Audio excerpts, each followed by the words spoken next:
I arrived at the old farm just as the light was fading, the sun sinking behind the low hills outside Council Bluffs. The road out there was narrow and flanked by dense patches of trees, their branches twisting into one another like skeletal hands. The air smelled faintly of decaying leaves and damp earth, a smell that clung to the soles of my shoes as soon as I stepped from the car. I had driven out that evening to photograph abandoned agricultural sites, a hobby I had been slowly developing over the last year. I liked the way forgotten structures held a quiet weight, a presence that lingered long after the people had gone. This particular farm had been deserted for nearly 10 years, the owner having died of a heart attack in the farmhouse that now leaned slightly to the east, windows broken, roof sagging. The cornfields around it had grown wild, the stalks reaching waist height, waving in the wind like a restless sea. I left the car by the side of the gravel path that led to the farmhouse and began walking across the field. The ground was uneven, and the occasional clump of soil and tangled roots slowed my pace. But the evening light was already thinning, and I wanted to catch the moon rising over the horizon before it slipped entirely behind the clouds.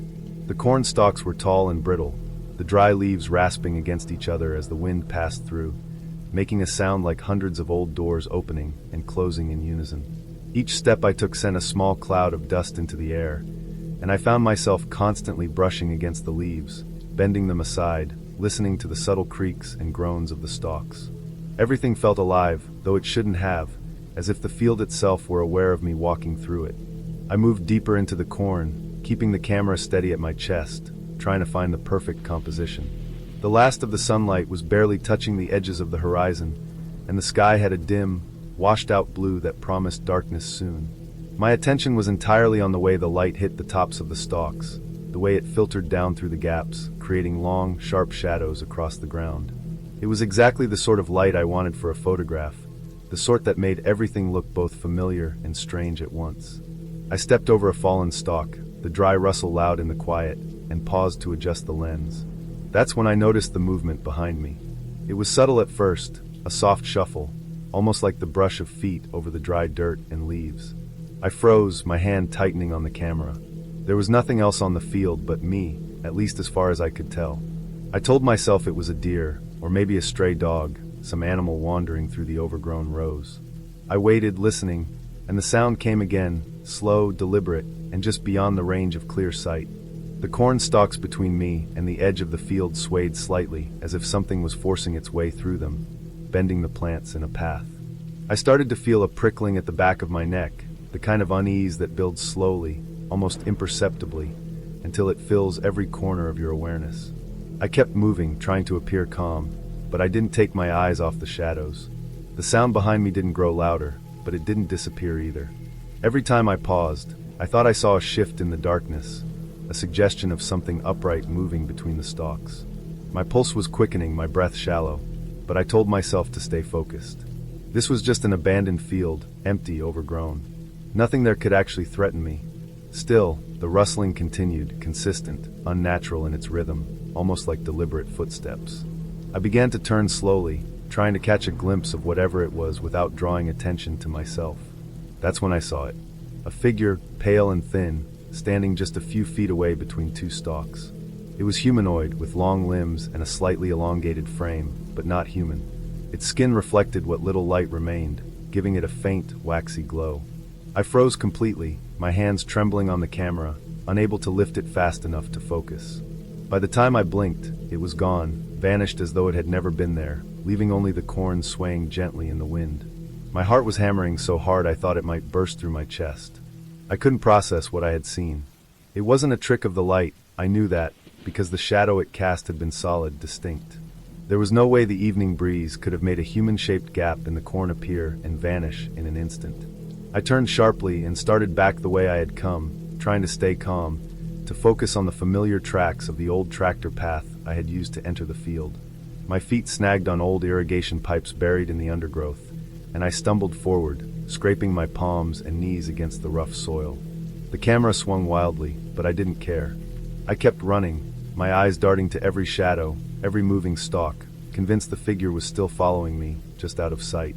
The air was suddenly colder, heavier, each inhalation tasting metallic and sharp. My boots thudded against the packed earth, the sound lost in the groaning of the corn around me. I didn't stop to look back until I reached the edge of the field, the gravel of the road solid beneath my feet, something reliable and real. When I hit the road, I didn't immediately get into the car.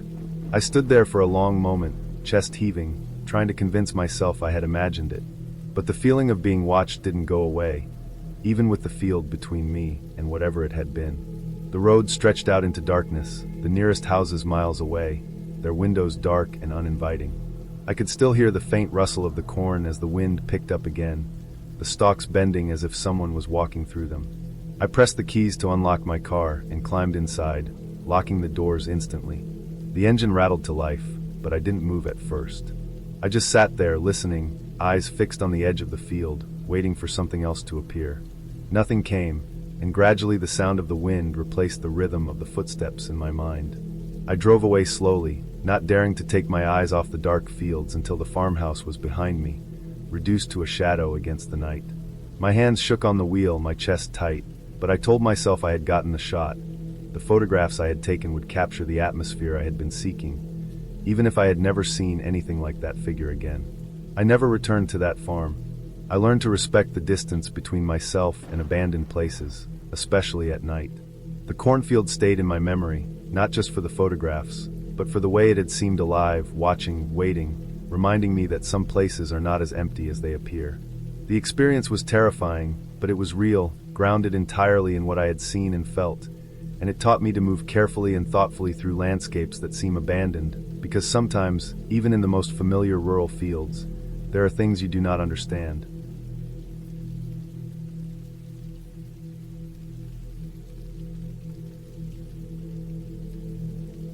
I set out that night thinking it would be an easy walk through the farmland to reach a campsite I'd scouted earlier in the week. The harvest moon was low and full, casting a yellow-orange glow over the orchards and fields. The road had ended half a mile back, and I had to move across private property to keep to my route. I'd been on this stretch before, but at night it felt entirely different, strange in a way I couldn't put my finger on. The orchard trees were lined in neat rows, their branches heavy with apples, the air thick with the scent of ripe fruit mixed with damp earth.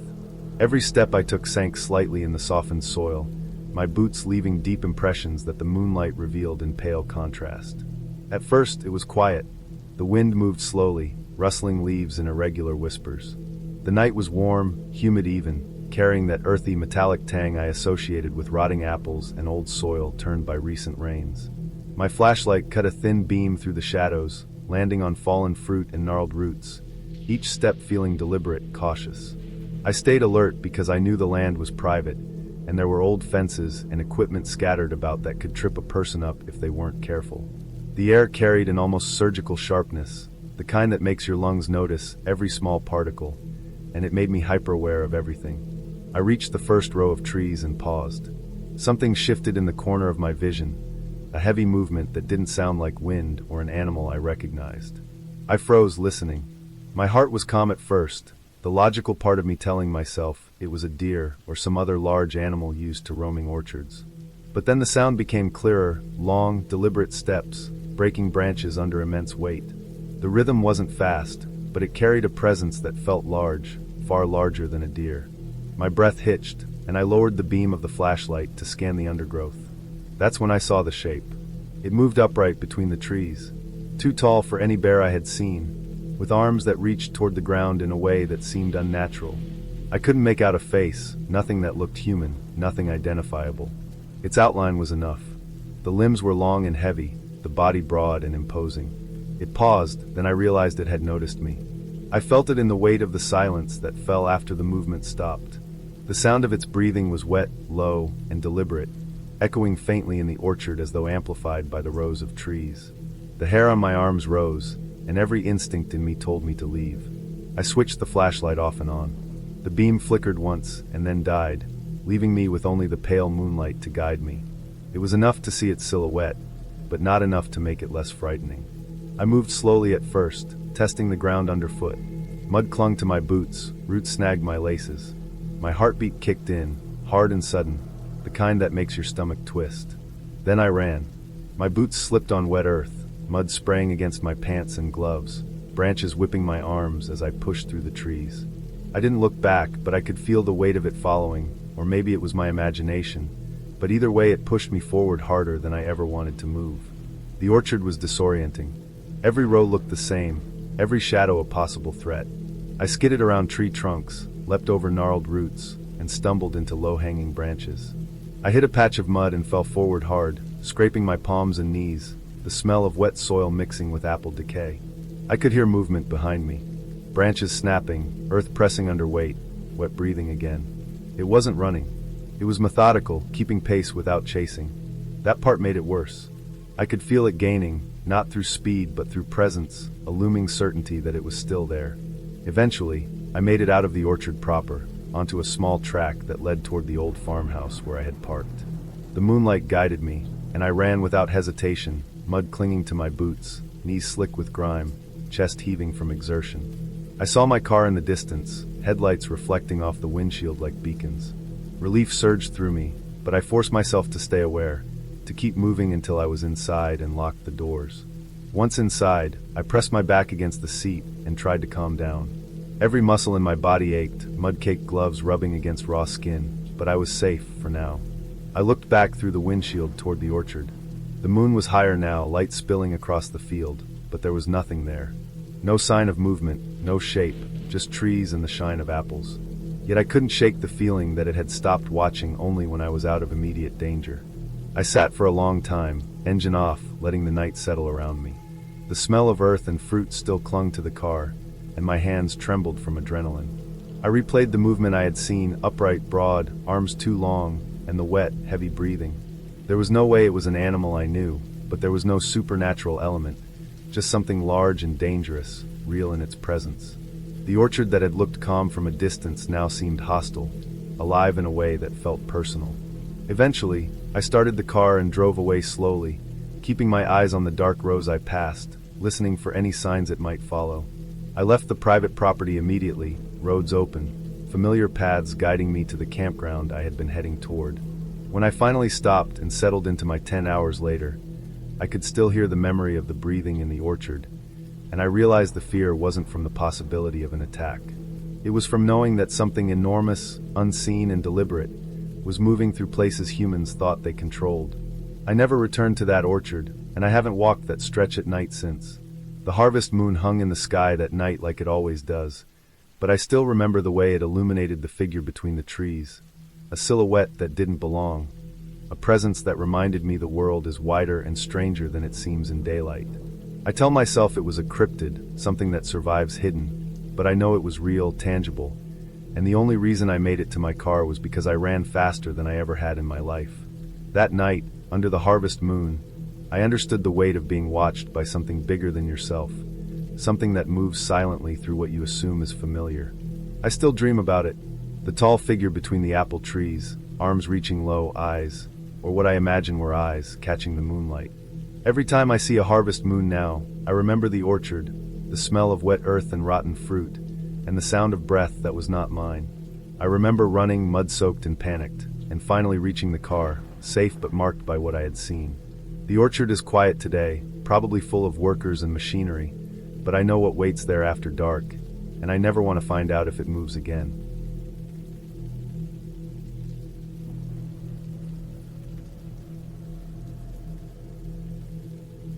I arrived at the farm just before sunrise, the air cold and damp against my skin. The ground was soft with overnight frost and patches of mud where the previous day's rain hadn't dried. Mist clung low to the wheat fields, a thick, gray blanket that made the horizon blur and the distant hills almost vanish. I had volunteered to help with the early harvest, wanting to get a head start while the dew still held the wheat stiff and easier to cut. The farm was quiet except for the hum of machinery in the distance and the occasional caw of a crow somewhere along the tree line. I climbed onto the tractor, the metal cold under my hands, and started the engine, the vibrations running through my arms as I shifted gears and eased forward into the fog. At first, it felt normal. The tires sank slightly into the wet earth, leaving deep, patterned tracks behind me. The wheat swayed as I passed, pale gold against the gray haze, and I focused on cutting neat rows. The early morning fog muffled sound, making the world feel smaller, closer, contained. My eyes strained to see beyond a few dozen feet, and every shape that moved in the mist seemed distorted. The wind whispered across the fields, carrying a damp, earthy smell that reminded me of old hay and wet soil. I could hear the tractor's engine, steady and low, blending with the quiet rhythm of the wheat brushing against itself. As I made a turn near the far edge of the north field, I thought I saw someone kneeling in the wheat. At first, I assumed it was another worker, maybe one of the regular harvest crew who had started before me. But the figure didn't move as I approached. Its head was tilted sharply to one side, almost unnaturally, and its arms were rigid, pressed close to its body. My stomach tightened, a warning I couldn't ignore. I slowed the tractor, the tires slipping slightly on the damp soil, and leaned forward to get a better look. The mist swallowed details, but the stillness of the figure felt deliberate, wrong. The way it held itself didn't match any human posture I had ever seen while kneeling. I felt a prickle of unease crawl up my neck. I tried to rationalize it. Maybe the worker had tripped or fallen asleep for some reason, or maybe it was a mannequin left in the field for some strange purpose. My mind turned over possibilities, each more reasonable than the last, yet none of them fully explained the rigidity of the figure or the way its head seemed twisted. I nudged the tractor into reverse, heart hammering, my breath visible in the cold morning air. The engine's growl sounded too loud in the fog, cutting through the muted quiet. I wanted to move, to put distance between myself and that thing, whatever it was, and I kept glancing toward the edges of the field as if something else might emerge from the mist. Minutes passed while I inched backward slowly, the wheat pressing against the tractor tires. When I finally stopped and let the engine idle, the figure was gone. I leaned forward, peering into the gray haze, trying to spot even a shadow or movement. The ground where it had knelt was undisturbed, no footprints, no depression in the soil. It was as if the person had vanished entirely. My chest tightened, and I gripped the steering wheel with sweaty hands, trying to calm the sudden surge of adrenaline. I knew what I had seen. There was no mistaking the shape, the stillness, the way it had stared at me. But now, with the fog thick and the wheat swaying gently in the slight wind, there was nothing at all. I kept driving the tractor, taking wide circles through the field, scanning carefully. The rows I cut were straight, neat, yet my mind couldn't settle. Every shadow among the wheat seemed to shift as I passed, though I told myself it was only the fog and the light. The early sun hadn't broken the mist yet, and everything beyond 30 feet looked uncertain, gray, and unreal. I slowed again near the farm's edge, closer to the barn where the taller stacks of hay gave some sense of orientation, and that's when I noticed the ground. The soil looked unusually churned, like a tractor wheel had sunk deeper than usual, leaving uneven furrows in a small patch. I couldn't tell if it was connected to the figure, but the impression of disturbance made the morning feel heavier, as if the farm itself were watching, waiting. I tried to push my thoughts away. I reminded myself I was alone, and that no one else had arrived yet. The harvest started early, so seeing someone out here alone wasn't impossible. Still, the memory of that posture, the head turned, the arms stiff, kneeling in a field of wheat under the fog, refused to leave me. I checked the edges of the field again, tracing my tracks backward, following the patterns of the furrows in the soil. There was no indication anyone else had passed through. No footprints, no tire marks, nothing that could explain what I had just seen. I felt a shiver, despite the heavy jacket I wore, a tension that grew in my shoulders and neck. The fog began to thin slowly as the sun rose, spilling pale light across the field. Details became sharper. The wheat revealed itself, bending and bowing under the weight of dew, golden and ordinary in the morning light. I scanned every row I had passed, every inch of the field, and there was nothing unusual. No one crouched, no one kneeling, no one standing still in a rigid pose. The earth was intact. The farm looked as it should, orderly, normal, quiet in the way that farms often are at daybreak. And yet I knew what I had seen. My mind replayed it over and over, analyzing the posture, the impossibility of it, and the instinctive fear that had made my hands shake. I finished the morning's work with a tight chest and cautious movements, keeping an eye on the edges of the field and the fading fog. When I parked the tractor near the barn, I shut off the engine and sat for a long moment, staring at the field I had just harvested. The sky was clear now, the sun rising slowly over the valley, and the cold had lessened. The familiar smell of earth and wheat filled the air. I tried to reason it away, exhaustion, sleep deprivation, early morning fog playing tricks on my eyes. But my stomach told me otherwise. Something had been there, something real. I could not explain it, and the certainty of its presence remained heavy in my chest. I left the farm mid-morning, still glancing over my shoulder as I walked to the truck. The rows of wheat seemed ordinary now, the fields peaceful in their early light, but the memory lingered. Driving down the dirt road, mud splashing against the tires, I could still see that figure kneeling, still see the impossible angle of its head, the unnatural stiffness. Even as the mist vanished behind me and the sun climbed higher, I could not shake the feeling that someone, or something, had been there and had watched me the entire time. Weeks later, I asked the farm owner if any other workers had been in the north field early that morning. No one had. The harvest had started later, and the regular crew didn't arrive until mid-morning. I double-checked my tracks on maps and with the farm records. There was no explanation. The field had been empty, the earth undisturbed, and the fog had been as thick as I remembered. I never returned to that section of the farm before sunrise again, sticking to the rows near the barn where I could see the ground clearly. Even now, years later, I remember the cold fog, the damp soil, and the wheat swaying in near silence. I remember the rigid figure, the impossible tilt of its head, and the way my heart raced as I backed the tractor into the mist. I know what I saw. I cannot explain it, but it was real. I left that farm shaking, and stayed away from early mornings for a long time. The fields themselves were ordinary, the farm routine normal, but the memory of kneeling in the fog under the gray light of dawn has never left me, and it never will.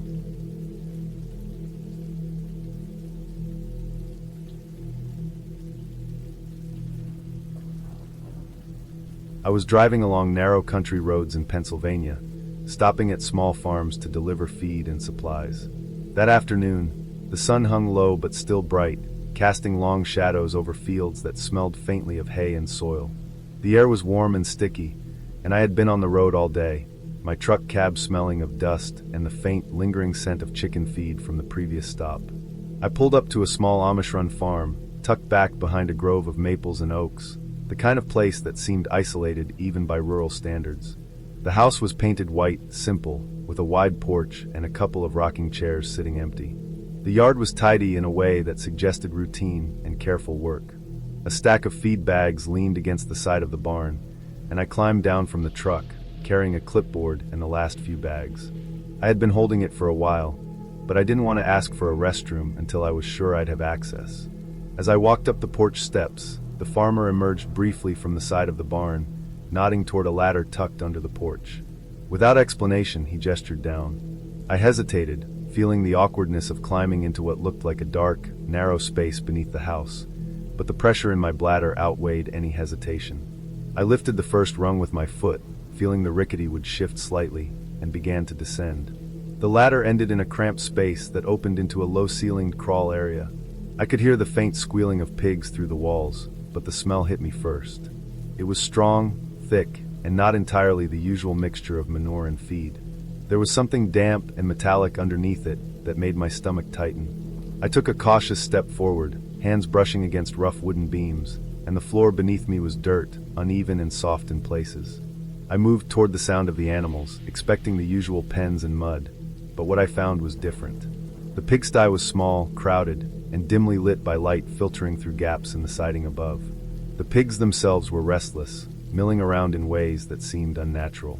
Most of them stayed clustered along the edges of the pens, snouts pressed against the fence, refusing to eat from the trough. One pen in particular drew my attention. It was partially covered in a fresh layer of dirt, piled unevenly, still loose in spots. The surface had an odor that made me hesitate, a faint but undeniable coppery tang. I crouched slightly, leaning closer to get a better look. The dirt was soft, and I could see depressions beneath it, subtle but deliberate.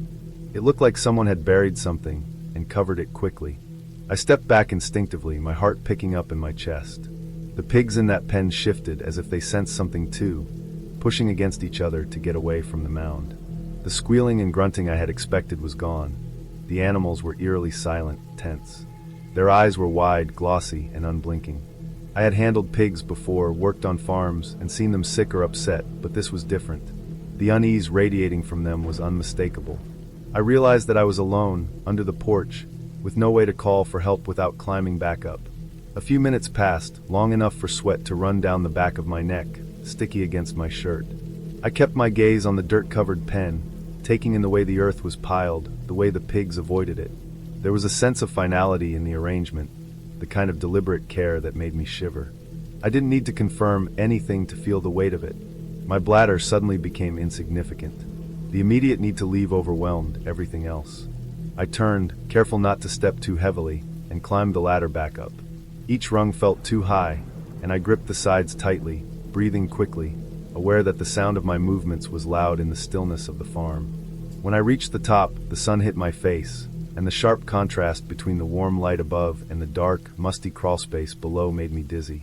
I took a moment to steady myself, leaning against the porch railing. The pigs continued to squeal faintly through the walls, but their restlessness had lessened now that I was out of reach.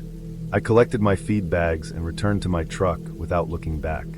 The farmer was still busy in the barn, hammering something on the side wall, unaware or perhaps deliberately indifferent to my pale expression. I loaded the bags quickly, keeping my movements deliberate but efficient, avoiding the parts of the property that might put me in closer contact with the pigsty.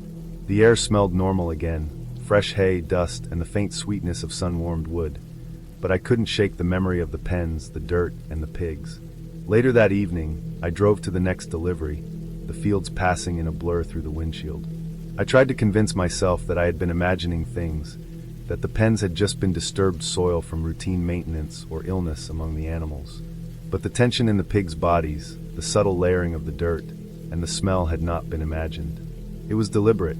I didn't speak to anyone about it at the time, but when I stopped at a small diner for dinner, I overheard locals mentioning the disappearance of a farmhand from the area the previous month. Their tone was casual, almost dismissive, but the details were enough to make my stomach churn. They spoke of a young man who had gone missing from a neighboring farm, presumed to have left town or gotten lost, but the descriptions were vague, as though everyone knew but no one wanted to say more. The timeline fit too closely with my visit to the farm. I never went back to that farm. I didn't need to. The memory of that dirt-covered pen, the pigs huddled like they were mourning, and the smell that had clung to my clothes and hair was enough to cement the image in my mind. I began to take a wider route for deliveries, avoiding farms tucked back on narrow roads, and I made sure to always locate a restroom before entering any property. I told myself I had done the right thing, seen what I had seen and left without interfering, but it never fully settled. Weeks later, I checked local reports out of curiosity, trying to see if there had been any resolution. Nothing appeared, no arrests, no missing person updates tied to the farm. The silence around the incident was worse than any rumor. It suggested either negligence, secrecy, or worse. I never found out what had happened to the farmhand, and I never asked. The image of the pigs, silent and tense in the dim light, is the last thing I remember clearly when I think of that afternoon. It feels like a warning now, a lesson in noticing things that are slightly off, in leaving when something doesn't feel right. The memory comes back whenever I drive past a farm or hear the squeal of pigs, even years later. I still do deliveries, still pass through rural roads, but I am slower to trust quiet places, and I avoid enclosed areas that smell wrong. I learned that day that some things on a farm aren't about animals or maintenance. Some things are about the choices people make, and sometimes the consequences are hidden just beneath the surface. The farm itself seemed ordinary from the outside, but what I found underneath was something else entirely. I have no doubt that if I had lingered, I would have uncovered more, but I also know I made the correct choice in leaving. Awareness is survival, and sometimes the hardest lesson is simply knowing when to walk away.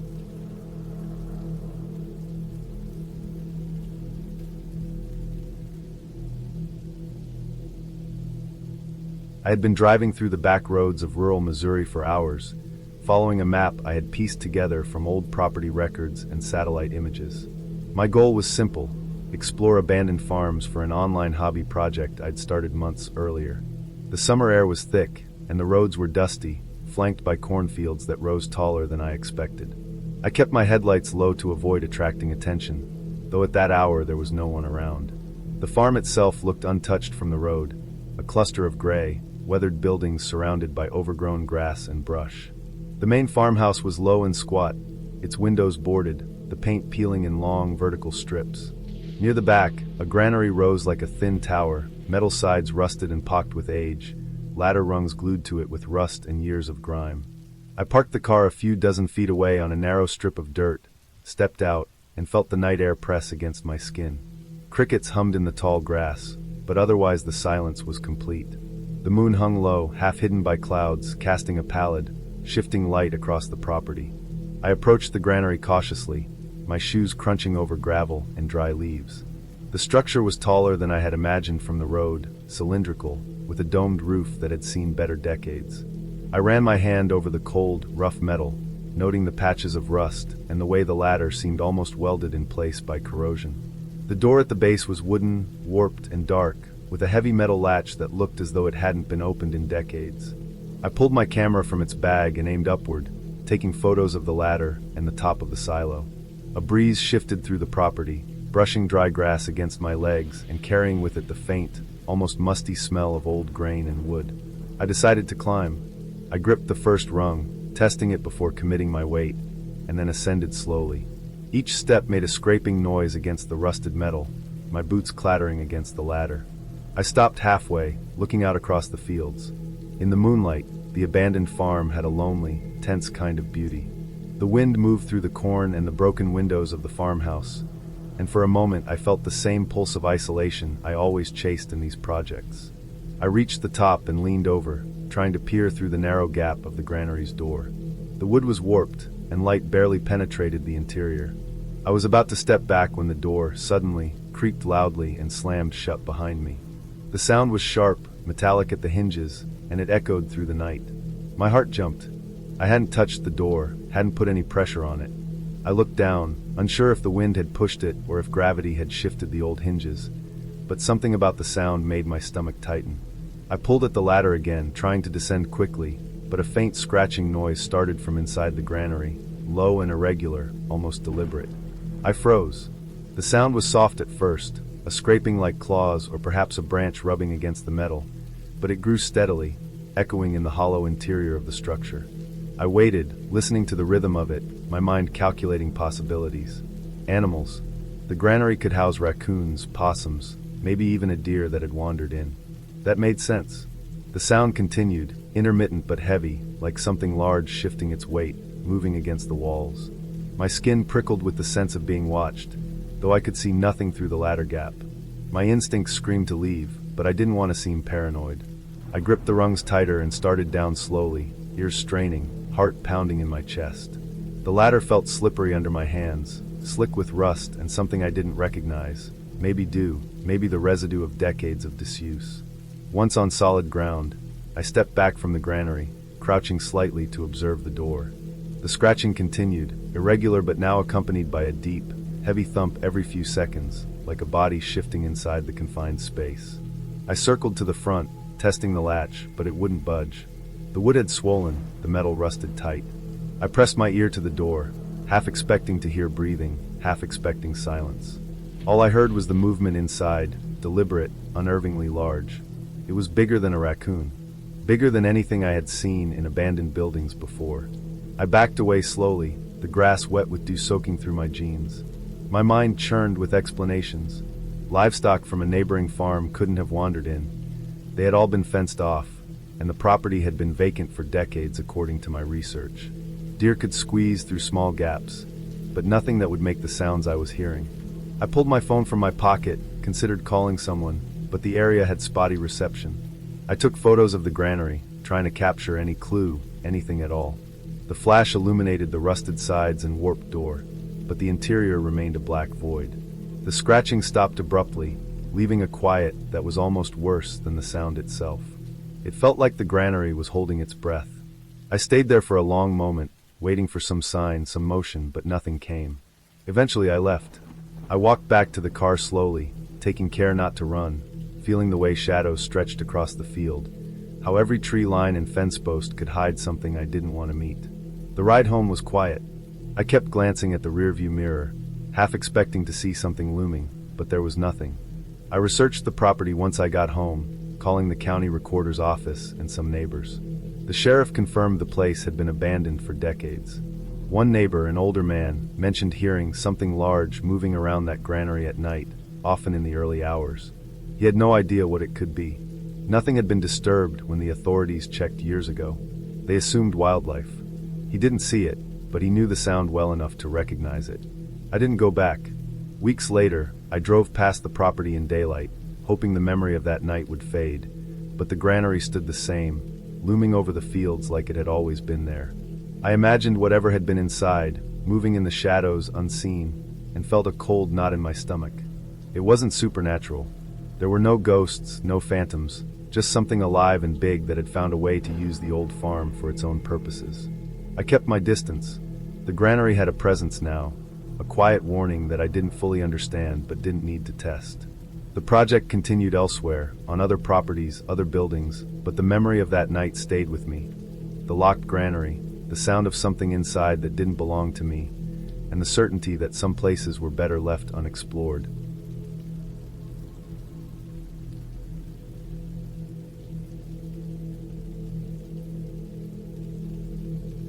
I arrived at my cousin's farm late Friday evening, after dark, hauling a small bag with only the essentials.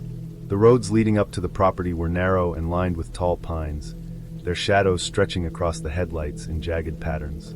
Snow from earlier in the week had mostly melted, leaving the ground soft and uneven. I parked near the barn, engine still warm, and felt the sudden quiet press in around me. The house was dark except for a dim porch light that flickered, swaying gently in the wind. My cousin had left in the morning, promising I would have the place to myself for the weekend. I hadn't expected it to feel this empty. Walking toward the barn, I could hear the faint groan of the wooden boards under my boots. The cold air smelled of wet earth and manure, sharp and pungent, and it made my stomach tighten in a way I hadn't anticipated. The barn itself was low and narrow, the kind of place built for function rather than comfort. The ceiling sloped steeply, and beams crossed overhead, dust motes suspended in the lantern light. I set my bag down on a crate, pulled a lantern from it, and lit it. The warm glow illuminated the stalls, the cows shifting and lowing softly. Their breath steamed in the air, mixing with the faint smell of hay. I had milking to do before the night was over. The pump was electric, humming quietly as I attached the milking clusters to the cows' teats. The routine was mechanical, almost soothing at first, until I became aware of the silence outside of the barn. The kind of silence that felt heavier than normal. I had just finished one cow, when I thought I heard a sharp sound above me. A door slammed somewhere in the farmhouse. The sound carried clearly through the still night. I froze. The house was locked, and I was alone. My first thought was that the wind had caught something, but the sound had been too deliberate, too sudden to be random. I shook my head and tried to focus on the cow I was milking, but the hair on the back of my neck prickled. I glanced toward the house, the faint porch light swinging, casting shadows against the walls. There was no sign of anyone, no car headlights, nothing that could explain it. I told myself I was imagining it, that barns and old houses make strange noises at night. I finished the cow and moved to the next. That's when I saw it, a shadow moving across the wall near the loft. My pulse shot up, my grip tightening on the lantern. The loft didn't have a staircase. The only way up was a ladder tucked against the far wall, which I rarely used. The shadow was vague, shifting, almost human in shape. I couldn't see any figure clearly, but I knew it wasn't my imagination. I set the lantern on the floor and slowly climbed the ladder, every rung creaking under my weight. My breathing grew shallow, my ears straining for any other sound. When I reached the top, there was nothing but old hay, some broken crates, and a thick layer of dust. The air smelled warmer up there, stale and faintly sweet from the hay. I ran a hand across a crate and disturbed a cloud of dust, watching it settle. Nothing moved. I climbed down, heart hammering, and tried to focus on the task in front of me. The cows were quiet, shifting slightly as I attached the milking cups. But then I noticed the sound again, soft, shallow, raspy breathing that didn't belong to the animals. I froze, listening, turning slowly. The sound seemed to move, closer, and then farther, like someone pacing just out of sight. I scanned the barn with the lantern, checking each corner, the stalls, under the feed troughs. Nothing. The shadows from the lantern flickered, making the space seem alive. My hands were clammy, my stomach knotted. I told myself I was letting the isolation get to me, that I had been working late for hours. Minutes stretched into what felt like an hour. The breathing came again, faint but certain. I could feel it in the walls, in the gaps of the wooden boards. My flashlight and lantern both felt inadequate, their beams cutting only small slices through the darkness.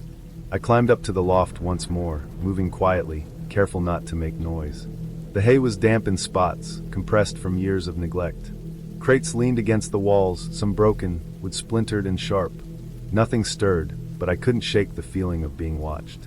I traced the beams with my eyes, trying to find a logical explanation. A barn cat, maybe, or a stray raccoon. But the breathing didn't match anything I had heard in barns before.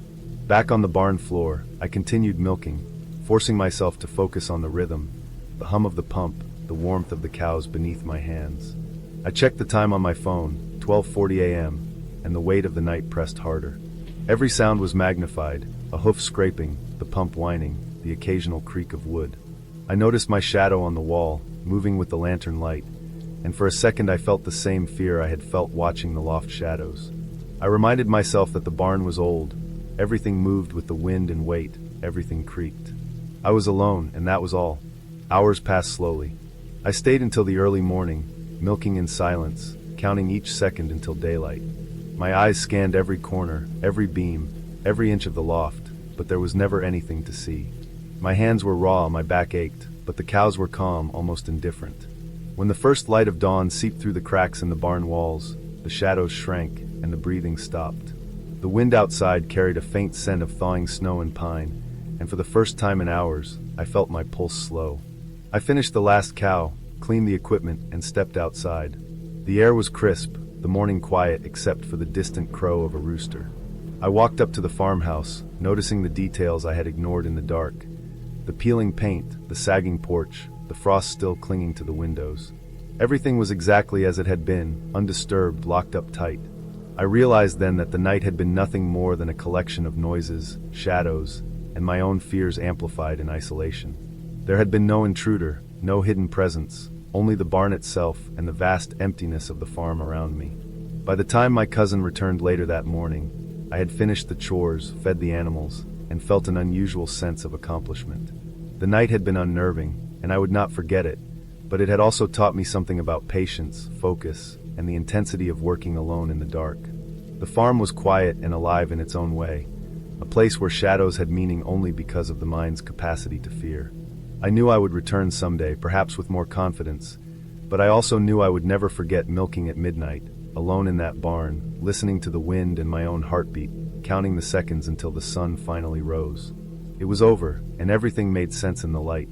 The silence had been mine, the shadows mine, the fear mine, and facing it had left me stronger, more aware of the rhythms of the farm and the night.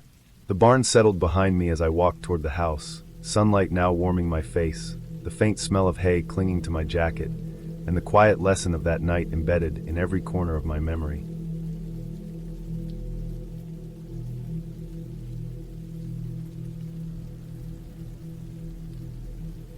I arrived at the barn just as the last light of the sun faded behind the green mountains. The air had that sharp, slightly wet scent of early spring in Vermont, with damp earth mixing with the faint sweetness of drying hay. My friends were still outside setting up a camera on the far side of the property, recording the exterior for our short documentary. I had volunteered to check on the cows, make sure none were tangled in the fencing or restless. The barn itself was large, older than any of the houses nearby, with thick timbers that had darkened over decades and iron hinges black with rust. The smell of hay, manure, and the lingering tang of cattle filled the space, and the wooden floorboards creaked under every step. I had been inside the barn for only a few minutes, walking along the narrow alley between the stalls, counting the cows, checking their water troughs. The sound of their low murmurs and occasional snorts felt comforting, grounding. Then I heard the first knock. Sharp, deliberate, from the main sliding door. It made me pause mid-step. I froze, listening. It came again, slower this time, like someone rapping with the heel of a boot. The timing was methodical, impossible to mistake for wind or falling tools. I called out, though I didn't expect an answer. The barn was quiet except for the cows, shifting in their stalls, the occasional scrape of hooves on wood. There was no reply. I walked toward the door. The floorboards beneath me groaned unevenly. As I approached, I noticed the mud first, dark and sticky on the wooden floor. Footprints, clearly human, led straight to the door. They were fresh, the mud not fully dried. I followed them with my eyes, trying to rationalize. Someone must have been outside earlier, maybe a neighbor checking the cows or walking along the property. But the latch on the door was locked. Even if someone had tried to open it, there was no way they could have gotten inside without forcing the heavy wood, and I would have heard it. I stepped closer, pressing my palm against the rough surface of the door. The wood felt cold, damp to the touch, as if it had absorbed the moisture from the fog that had settled thickly over the valley. The knocks came again, 3 quick, deliberate raps that made the door vibrate slightly under my hand. My stomach tightened. I scanned the area outside through the narrow gap under the door, the fog swirling in dim tendrils, obscuring the ground and the distant tree line. Nothing moved. No shadows, no flicker of a figure. I backed up slightly, eyes moving over the barn interior. The cows were still, some staring at me with dull curiosity, others chewing slowly, unconcerned. The smell of hay was stronger here, mingling with the earthy odor of mud and manure, sharp against the fog outside. I knelt to examine the footprints again.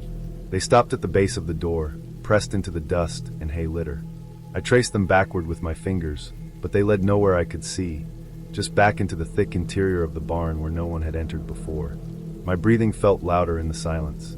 The fog pressed against the barn walls, almost visibly, dulling the dim light coming through the small windows near the roof. I adjusted the camera I had set on a tripod to film the cow's behavior, glancing at the small screen. The lens had captured something I hadn't noticed, a faint shadow moving along the edge of the frame, outside the barn. It didn't resemble any human I could place, the movements too fluid, too quiet. I watched the footage again and again, but in real time, I could see nothing. I went back to the door. The knock stopped. Only the occasional shuffle of hooves broke the stillness. The footprints remained, but the mud that had marked them seemed drier now, hardened slightly, as if no one had stepped there for hours. I pressed my ear against the door. There was a faint whispering sound, low and indistinct, caught in the space beneath the barn and the door frame. It was almost like wind moving through the wood, but it carried a rhythm, a cadence I couldn't identify. I pulled back, heart thumping, suddenly aware of how alone I was. The other three were outside, setting up lights and cameras, probably 10 minutes away at least. I walked the length of the barn, checking each stall. The cows barely lifted their heads as I passed. I thought about the door again, the knocks, the footprints, the whispering. Rational explanations ran through my mind. Could it have been an animal? A bear or a raccoon? But the size and shape of the prints, the weight needed to knock the door, the deliberate pattern, it didn't make sense. A person? Perhaps someone playing a prank, but how could they have gotten in? The fog outside was thick, the ground uneven, and the nearest road over half a mile away. Any intruder would have had to climb the locked door or force a window, neither of which showed signs of tampering. By the time my friends returned, the barn was quiet. The door had stopped moving, the footprints had vanished. I pointed to the mud, but the ground looked undisturbed. My camera, still rolling, captured the final moments, a faint shadow at the doorway, a low whispering that made the hairs on my arms stand on end, then silence. I checked the camera immediately, rewinding and playing back the audio. The whispering had a texture I couldn't place, almost like someone speaking behind a wall. But every time I tried to focus, the words melted into the hum of the barn. The rest of the night, we worked together, finishing shots in a quiet, uneasy atmosphere. None of us spoke much, only occasionally exchanging glances. The fog thickened, the air grew colder, and the smell of damp hay intensified. When we finally left, I walked past the barn one last time. Everything looked normal, the door shut tight, no trace of footprints or disturbance. The cows were calm, staring silently as I passed. The next day, I returned to review the footage.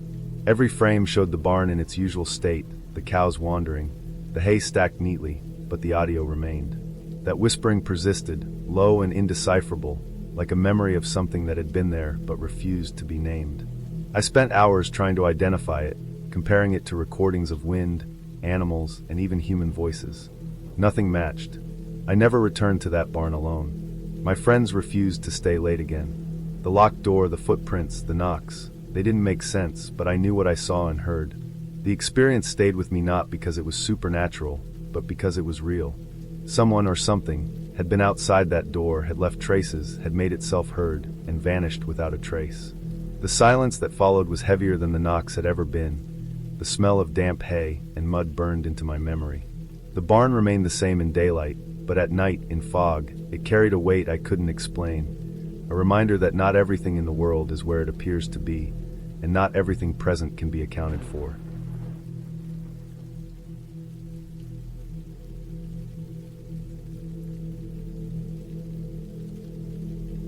I arrived at the horse farm just as the sun was dipping behind the forest line, the air thick with heat that had lingered all day. The smell of hay, damp earth, and horse sweat hit me immediately, grounding me in a place I hadn't visited since I was a child. The pastures stretched wide, bordered by dense trees that pressed against the edges of the fields like a dark wall. My friends and I were there to help with the evening chores, though none of us had much experience. We were tired from the drive, but the quiet rhythm of farm life, the sounds of distant hooves, and the low calls of animals had a calming effect. We started with the easier tasks, bringing feed to the stables and checking water troughs. The horses were restless in the fading light, flicking their tails and stamping their hooves. I noticed how the wind had picked up slightly, rustling the leaves along the forest line, and for a moment I felt a small shiver even though it was still warm. The forest always had a presence, but I dismissed it, attributing the feeling to the isolation. The farm was large, and at night, there weren't many neighbors for miles. The woods held a quiet tension, and even the familiar shapes of the barns and fences seemed sharper against the shadows creeping across the fields. As we began to bring the horses in, one of the larger ones, a chestnut mare, lagged behind, her ears flicking nervously toward the treeline. I followed the others toward the paddock, trying to keep track of the animals and their ropes. That's when I saw it. At the edge of the forest, just where the darkness swallowed the underbrush, something moved. At first, I thought it was a branch swaying or a deer stepping into the open. But then the shape became clearer. It was tall, unnaturally thin, its limbs elongated in a way that made it look almost awkward. The last light of day caught on its eyes, and they reflected a deep orange that didn't belong to any animal I knew. It didn't blink. It didn't shift. It just stood there watching. My pulse quickened, and I felt the instinct to freeze, but I had to focus on the horses. One of the friends ahead of me lost grip of a rope when a horse suddenly jerked, and it bolted across the mud, dragging the rope and kicking up clumps of earth. The figure didn't move. It didn't chase. It just remained at the edge of the treeline, tall and still, as though it was measuring everything. The flashlights we carried caught it again for a moment, and then it vanished behind the trees, leaving only the faint glow of those reflective eyes lingering in my mind. We hurried, not running but moving quickly back toward the barn. The horses were calmer once they were secured, but the tension in the air remained thick, like static before a storm. My friend behind me swore he had seen the figure following us along the edge of the woods, moving with a strange, fluid gait that didn't match human movement. I wanted to believe him, but I kept scanning the dark edges, every shadow making me flinch. The farm, which had felt familiar and grounding only minutes before, now seemed foreign, its quiet interrupted by a presence we couldn't name. Inside the barn, the smell of hay and manure mixed with the metallic tang of the evening air. We went about securing the stalls, checking that all the animals were fed and watered. The horses snorted and pawed at the ground, as if sensing the lingering unease. I couldn't shake the image of the figure at the treeline. My mind kept returning to it, trying to rationalize what we had seen. Perhaps it was a person, tall and thin, who had been lost in the woods. Maybe it was an animal I didn't recognize, caught in a strange angle of the flashlight. But something about it didn't make sense. The way it had moved, the way it had watched us without any sign of intent or fear, it wasn't normal. The night pressed down as we finished the chores. The barn doors closed with a loud clang, and the forest outside became a wall of darkness, solid and impenetrable. We couldn't hear anything beyond the usual night sounds, crickets, distant birds, the occasional rustle of leaves, but the sense of being watched lingered. My friends were quiet too, each of us processing in our own way. None of us slept in the farmhouse that night. We stayed in the main room, the lights low, ears straining for anything unusual. Every shadow in the corner of the room, every snap of a branch outside, made us tense. The presence of the farm, usually comforting and familiar, had transformed into something alert and attentive, as though it was alive in a way I had never noticed before. Around 2 a.m, I sat by the window, watching the dark outline of the pastures and the forest beyond. The horses were settled, shadows moving gently as they shifted in their stalls. I could see the glint of their eyes in the faint light of the barn. Outside, the treeline remained an unbroken wall of darkness, and for long stretches it was completely still. Occasionally, I thought I saw movement, a flicker along the edge where the trees met the fields, but when I blinked, it was gone. I realized then that it wasn't just the figure we had seen. The forest itself had a presence, an awareness that our human senses couldn't fully grasp. It observed, waited, and measured the rhythm of the farm, the way the horses moved, the way we breathed. By morning, the tension had not lifted, but the light transformed everything back into normalcy. The forest no longer seemed threatening, though it still pressed against the edges of the fields. We went about our tasks in silence, completing the morning chores with efficiency and quiet observation. The figure had not returned, and the night remained our only witness to its existence. None of us spoke much about it, and yet the memory lingered in our minds, an unshakable impression of something outside our understanding, something real and tangible.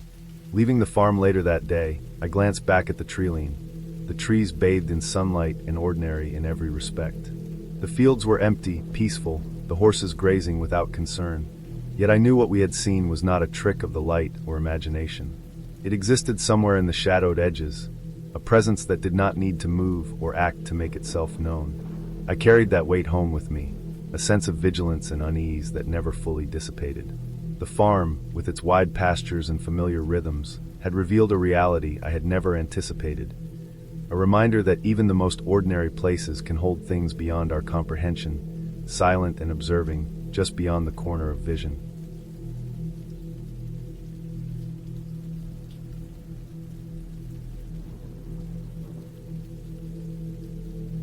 I agreed to the dare because it seemed simple at first, nothing more than walking through the corn maze alone after hours. It was late October, and the maze was designed for the Halloween crowd, though the holiday had mostly passed by the time we arrived. The sun was low on the horizon, burning an orange line across the fields, and the air was already cooling faster than I expected. My friends stayed behind near the exit, laughing and calling that I wouldn't last 10 minutes, but I wanted to see the place by myself, to move through it quietly without someone always nearby. The paths were narrow, the stalks towering and thick, their tops swaying with the evening wind. The smell of dry corn husks mixed with damp earth made me realize how late it was, and how different the maze felt when it wasn't full of people. The ground underfoot was uneven, some parts packed hard from foot traffic, others loose with straw that rustled and slipped under my boots. Every turn I took seemed familiar at first because I'd been through this maze with my friends earlier that afternoon, but the deeper I went, the more off it felt. Corn walls that had seemed straightforward now loomed taller. Corners that should have opened into wider paths were closed off, and I passed a section that didn't seem like it had existed before. The sky darkened faster than I expected, and the orange light faded to gray, leaving long shadows stretching across the maze. The sound of the wind became louder between the stalks, a constant whisper, and the occasional scrape of dry leaves brushing together. I noticed how easily a small sound carried here, how even my own steps echoed slightly through the narrow corridors. I moved slowly, testing the turns before committing to them. The ground sloped subtly, not enough to notice at first, but enough that I could feel my balance shift with each step, my boots sometimes scraping against hidden roots or old mulch.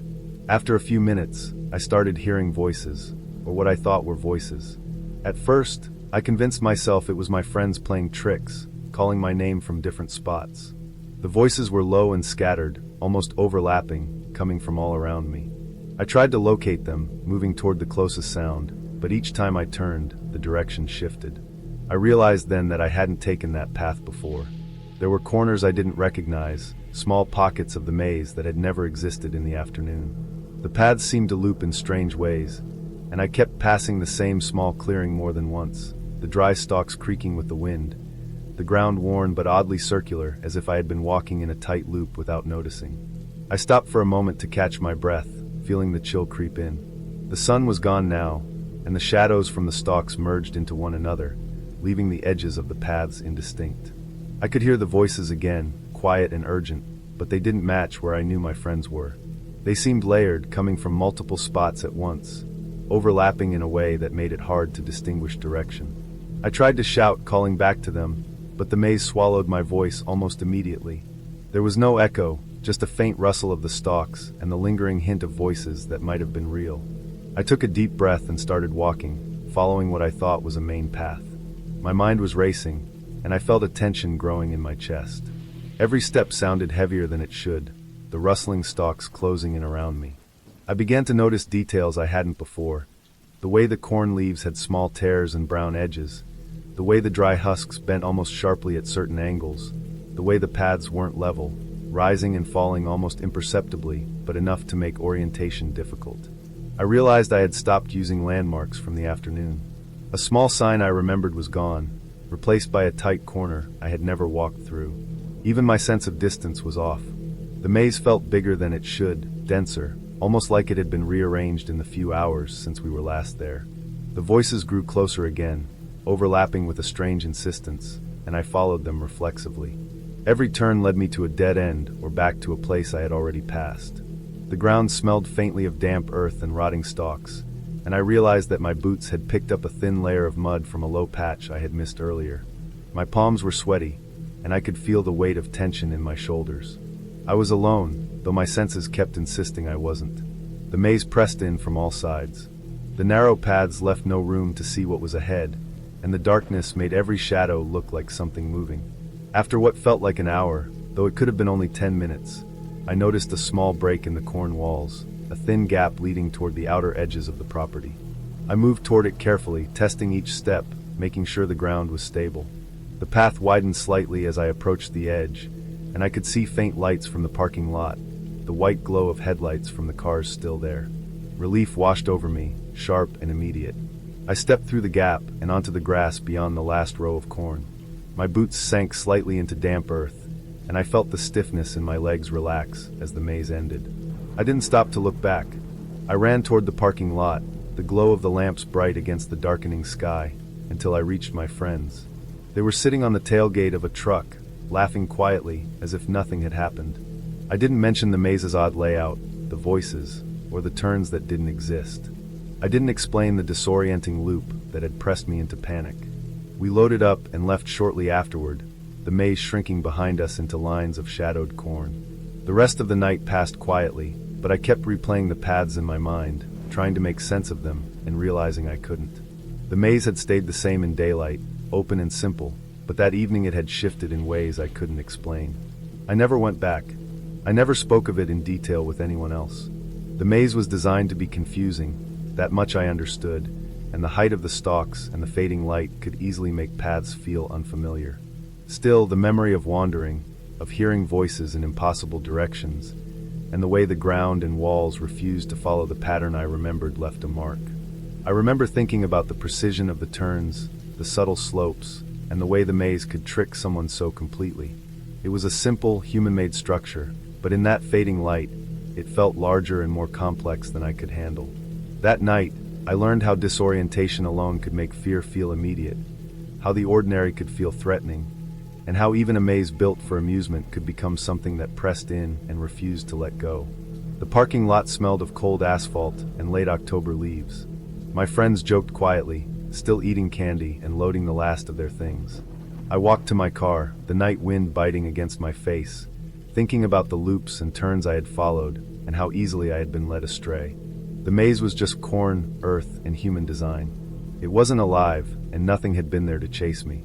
But in the quiet and the dim light, it had been enough to make me feel trapped, and that was a lesson I carried with me long after. I never returned to the corn maze after that, and my friends didn't push the dare again. We drove home in silence for most of the way, each of us lost in our own thoughts. For weeks afterward, I could picture the turns, the impossible loops, and the subtle rise and fall of the paths. The maze had been built to confuse, and on that night, it had succeeded completely. I understood, finally, that even a place meant for fun could be disorienting enough to unsettle someone deeply, and that feeling of being lost, of hearing familiar voices where they shouldn't be, could linger far longer than the maze itself.